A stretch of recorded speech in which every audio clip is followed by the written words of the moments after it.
وعشان احنا داخلين على سنة جديدة يبقى أكيد يا شباب هنتكلم عن حاجة جديدة وعن تأشيرة جديدة. والدولة ديت يا جماعة الكل يتمنى إنه يروحها، وزي ما احنا شايفين العلم بتاعها يا جماعة هي دولة فرنسا. هنتكلم عن تأشيرة جديدة أصدرتها دولة فرنسا لكل الجنسيات العربية وثلاث فئات معينين. عشان الناس برضو اللي حابة تقدم على التأشيرة ديت لازم تعرف خطواتها بالظبط. وشروط التأشيرة ديت ثلاث شروط، يعني حاجة سهلة جدا. يعني العام الجديد إن شاء الله يكون خير عليكم وكل سنة وانتم طيبين. بس قبل ما ندخل طبعا في التفاصيل، اللي أول مرة يشوفنا وحابب يكون معانا في قلب القناة يا ريت ما ينساش الاشتراك ويفعل الجرس عشان يوصلوا معانا كل جديد. مساء الخير يا شباب. زي ما قلنا يا جماعة إن التأشيرة الجديدة اللي أصدرتها فرنسا وهي تأشيرة فرانس أو فرنش تيتش فيزا. والتأشيرة ديت يا جماعة بتتضمن ثلاث شروط ولكل الجنسيات العربية، ومش هيطلب فيها لغة ولا كشف حساب بنكي عشان الناس تبقى واخدة بالها من أول الطريق دلوقتي. أنت مش هيطلب منك كشف حساب بنكي، بس هيطلب منك ثلاث شروط وهي تعتبر سهلة لأغلب الناس. والتأشيرة ديت يا جماعة برضو عشان الناس تبقى واخدة بالها هي الثلاث فئات. للموظفين اللي هي الناس مثلا أو العمال اللي هي لسه هيروحوا ويدوروا على شغل هناك، فديت الفئة اللي أنا هركز عليها النهاردة. والمستثمرين واللي هيروحوا يعملوا شركات.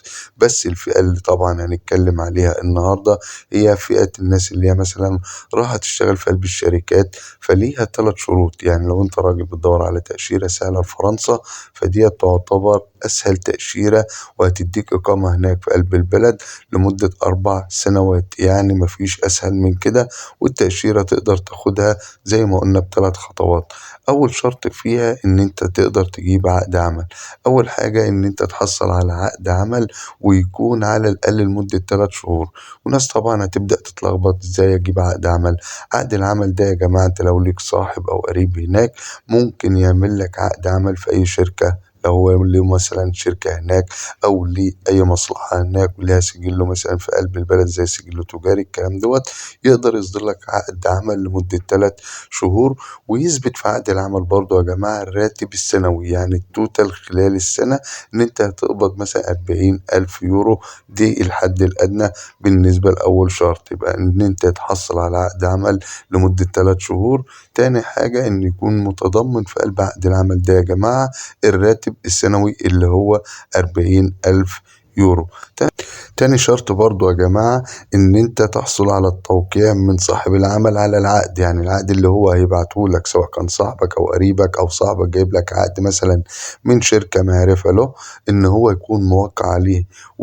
ويبعت مع عقد العمل ده يا جماعة خطاب بيتضمن إن الشركة ديت أو بيثبت إن الشركة بتاعته يعني مؤهلة إنها تصدر التأشيرة اللي إحنا بنتكلم عنها اللي هي الفرنش تيتش فيزا. فالتأشيرة ديت تعتبر أسهل طريقة يا جماعة لأنها تمنحك زي ما بنكررها إقامة هناك في قلب البلد لمدة 4 سنوات. بعد كده يا جماعة أنت أما بيجي لك العقد اللي إحنا اتكلمنا عنه اللي هو ال3 شهور أو مثلا بالمدة اللي هو هيبعتها لك مظبوط فيها طبعا اللي هو الراتب السنوي، متوقع العقد يا جماعة مع خطاب برضو من صاحب العمل بيثبت إن الشركة بتاعته مؤهلة إنها تقدم على التأشيرة ديت. فديت تاخدها عادي وتطلع على السفارة وتبدأ تقدم على التأشيرة اللي هي مثلا فرنش تيتش فيزا. وأنا هسيب لكم رابط التأشيرة ديت بكل المعلومات بالتفصيل في قلب صندوق الوصف اللي حابب يعرف أكتر عن التأشيرة دي. بعد كده انت معلكش غير ان انت تقدم على التأشيرة. لا يطلب منك حساب بنكي، لا يطلب منك لغة. كل اللي عليك الثلاث شروط اللي احنا قلناهم بالتفصيل، ودي تعتبر اسهل تأشيرة. فانت هتقدر تستفاد من النقطة ديت لو ليك حد قريب هناك. طيب لو انت مالكش حد قريب هناك هسيب لكم برضو موقع هتدخل من عليه تقدم على الشركات الناشئة اللي هي الشركات صغيرة بتطلب عمال بتطلب موظفين في اي مجال كانوا تقدم عليه. حتى لو انت مثلا هتقضي العقد بتاعك لمدة 3 شهور لمدة سنة حتى لو برواتب رمزية، المهم انه يكون مظبوط في قلب العقد يا جماعة اللي هو ال40 1000 يورو سنويا، وديت شرط من شروط التأشيرة ديت، عشان بعد كده لما تيجي تقدم على التأشيرة في قلب السفارة فما تلاقيش أي حاجة صعبة بالنسبة لك. وإحنا وضحنا شهرين أو 3 شهور بالظبط للتأشيرة دي، مش هيطلب منك حساب بنكي، مش هيطلب منك لغة، هتديك إقامة هناك في قلب البلد. وديت التأشيرة اللي لسه فرنسا منزلها اليومين دولت. أتمنى التوفيق للجميع بإذن الله، ولو في أي استفسار يا ريت الناس تسيبونا في قلب التعليقات، وأنا في أقرب فرصة إن شاء الله برضه هرد عليكم وهسيب لكم كل الروابط الخاصة بالتأشيرة ديت. شكرا لكم، كل سنة وأنتم طيبين.